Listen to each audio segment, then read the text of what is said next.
గత ప్రభుత్వం చేసిన ఈ ఏపీ ల్యాండ్ టైటిలింగ్ యాక్ట్ ఏదైతే ఉందో 2022 అది వివాదాలను పెంచే విధంగా ఉంది తప్పితే ప్రజలకి భరోసా కలిగించే విధంగా కానివ్వండి, ప్రజలకి ఇంకా మెరుగైన రిజిస్ట్రేషన్ టైటిలింగ్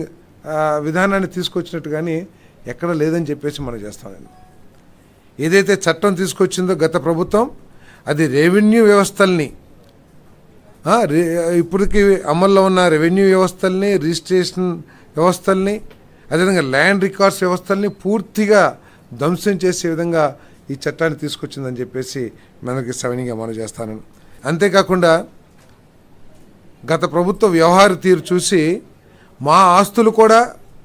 తాకట్టు పెట్టుకుంటారేమో, ఎందుకంటే మద్యం అమ్మకాల ద్వారా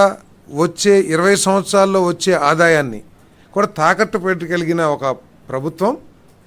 మా ఒరిజినల్ డాక్యుమెంట్స్ వాళ్ళ దగ్గరుంటే ఏమైపోతుందో అనే భయాందోళన కూడా కలిగే విధంగా రిజిస్ట్రేషన్ చేసుకుంటే ఒరిజినల్ డాక్యుమెంట్స్ ఇవ్వము, జిరాక్స్ కాపీలు మాత్రమే ఇస్తాము అని చట్టాన్ని రూపొందించారంటే మరి ఎటువంటి భయంకరమైన చట్టాన్ని వాళ్ళు తీసుకొచ్చారో ఒకసారి ఆలోచించాలని చెప్పేసి మనం చేస్తాను నేను. మరి దాని మూలంగా ఈరోజు ఇదే చట్టం ఉండేటైతే గనక టైటిల్ రిజిస్ట్రేషన్ ఆఫీసర్ జారీ చేసే జనరల్ పవర్ ఆఫ్ అటార్నీ, ఇప్పటికే గిఫ్ట్ డీడ్లు, ఇంకా వేరే డీడ్స్ ఉంటాయి కదండి, గిఫ్ట్ డీడ్స్, వాటన్నిటినీ కూడా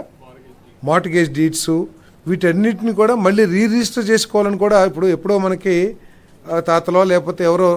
గిఫ్ట్ డీడ్లు ఇచ్చుంటారు, వాటన్నిటినీ కూడా మళ్ళీ రిజిస్ట్రేషన్ చేసుకోవాలని చెప్పేసి కూడా ఆ చట్టంలో పొందుపరచడం జరిగిందని చెప్పేసి మనం చేస్తాను. మరి ఆ చట్టం మూలంగా ప్రజల ఆస్తులకి రక్షణ లేదని చెప్పేసి భావించి మరి ఎవరైనా సరే చిన్న కంప్లైంట్ ఇస్తే, ఎందుకంటే టైటిలింగ్ రిజిస్టర్ ఆఫీసర్గా ఒక ప్రభుత్వ అధికారి, ఉన్నతాధికారి పనిచేస్తాడని చెప్పని చట్టం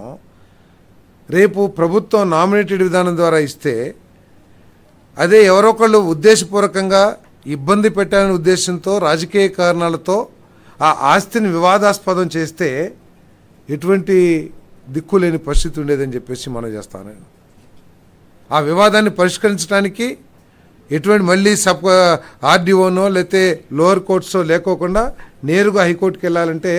ఎటువంటి ఇబ్బంది ఉండేదో కూడా ఒకసారి ఆలోచించామని చెప్పేసి మనం చేస్తాను. దానికోసం ఈరోజు మరి ఆ చట్టాన్ని రద్దు చేసామని చెప్పేసి కూడా మరి చంద్రబాబు నాయుడు గారి ప్రభుత్వం, కూటమి ప్రభుత్వం